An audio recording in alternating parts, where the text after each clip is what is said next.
I'm getting tired of people like Bob Iger and Kathleen Kennedy and all these people making excuses for Star Wars and acting like everything's just hunky-dory. They know exactly why the franchise is not doing well, and they keep on coming up with more and more excuses for why that is. And of course, then their groupthink people that just blindly go along with whatever Disney tells them, with whatever Disney puts out there, they just gobble up these excuses and then spit them right back out to people like me and you and people that actually can think critically for ourselves and see what's going on in Hollywood. So this is what Bob Iger has to say, and we've heard this excuse before, but we're going to take a look at this and take a little bit of a deeper dive into what's going on here. So the wide-ranging BBC interview spanned Iger's career and upbringing, Disney's deal for Fox, and Disney Plus. About Star Wars, he said too many films were made and released in a short period. How many times have we heard this excuse? Many, many times. And I do not buy this excuse at all. I do not think that is why Star Wars has done poorly. And, it's obvious why Star Wars has done poorly. It's because The Last Jedi completely split the fan base, completely just threw a monkey wrench into the entire franchise, and that's why Star Wars has not been doing as well.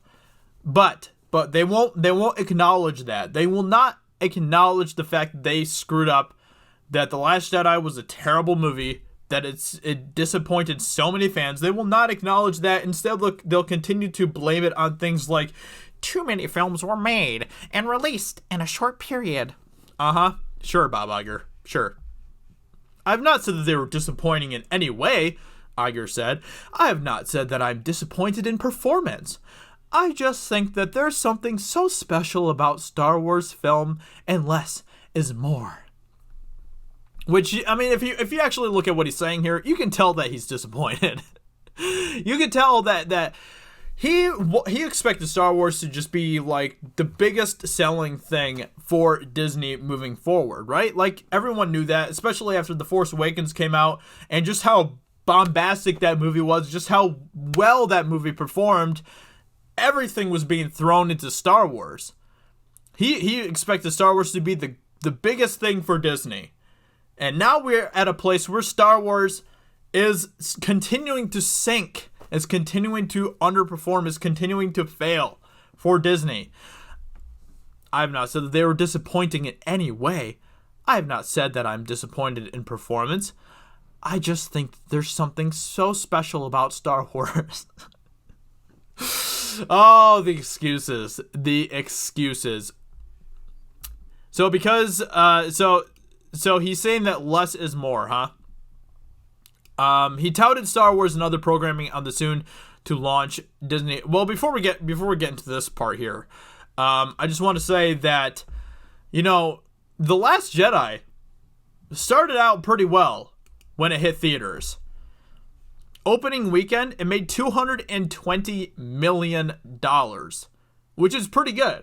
It's pretty good. It's almost on the same level as The Force Awakens. I think Force Awakens made like $240 million, if I'm not mistaken. Let's just look it up real quick here.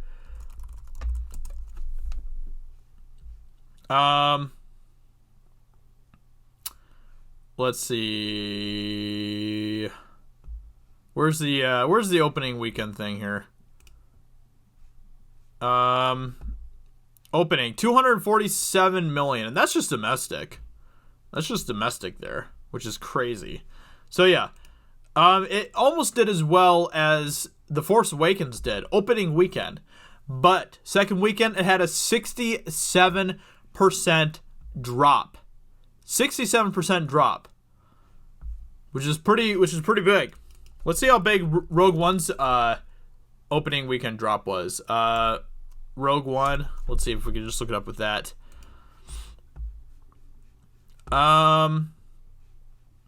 Let's see. Let's just look at domestic here. It only had a 34%. Wait, Fridays. Wait a second here.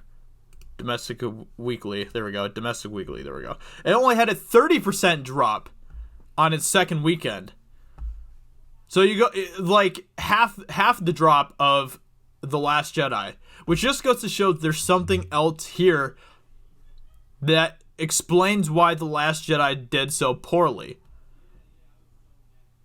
The reason that it did so poorly, everyone knows this, is because the movie is garbage. The movie is a bad movie. And you can explain that from both a Star Wars perspective and a filmmaking perspective. Yeah, there's a lot of pretty stuff in that movie. There's a lot of things in that movie that are cool to look at. But overall, as a movie, it's bad. It's a bad movie. It has one of the worst subplots I've ever seen in a movie with the whole Canobite thing. Just an absolutely horrible subplot. A lot of the characters you didn't relate to, you didn't care about. They didn't have any sort of character progression. So from a film perspective, it did bad. And then from a Star Wars perspective, it did bad as well. 67% drop. Man, for a Star Wars movie, that should not be happening. That should not be happening. And then it just continues to drop dramatically again and again and again. Look at this. It goes from 4,232 theaters, and then it just keeps on dropping lower. And obviously that's what happens with the movie, but it's dramatic. The dropping is dramatic.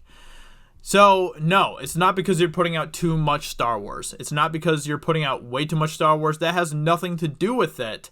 The fact is that you completely screwed up with The Last Jedi, and you guys will just not admit that.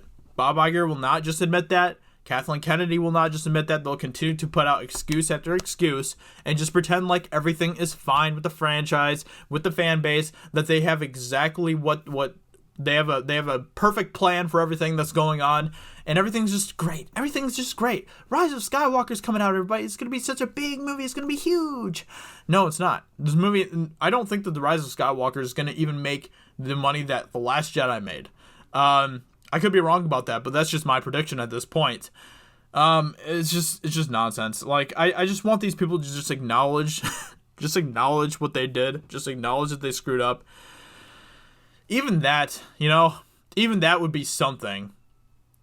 And they're not going to, because that's not the way that Disney rolls. They're just going to continue to pretend like everything's fine. And I guess from a PR perspective, it makes sense that they wouldn't acknowledge that. But I think that would be a great way to just start healing the fan base. Like, if they could just acknowledge that they screwed up and acknowledge that they messed up, that they want to do better, that they want to make up for that they want to, even just like issue some sort of apology to the fans. If they did any of that, that would be at least some way to start to heal the Star Wars fan base. Anyway, let me know in the comments below what you think about this. What do you think about what Bob Iger is saying here? Hope you guys enjoyed this video, and I will talk to you all very soon in another video. Talk to you later. Bye. Hey everyone, it's Jeremy from geeksandgamers.com, and if you're a fan of Geeks and Gamers, please go to our website, visit our merchandise store. We have t-shirts, hoodies, hats, beanies, tank tops, and in the very near future, we're going to have many more products for you to choose from. So thank you for the support. We appreciate it. You guys have a great day, and we will talk to you later.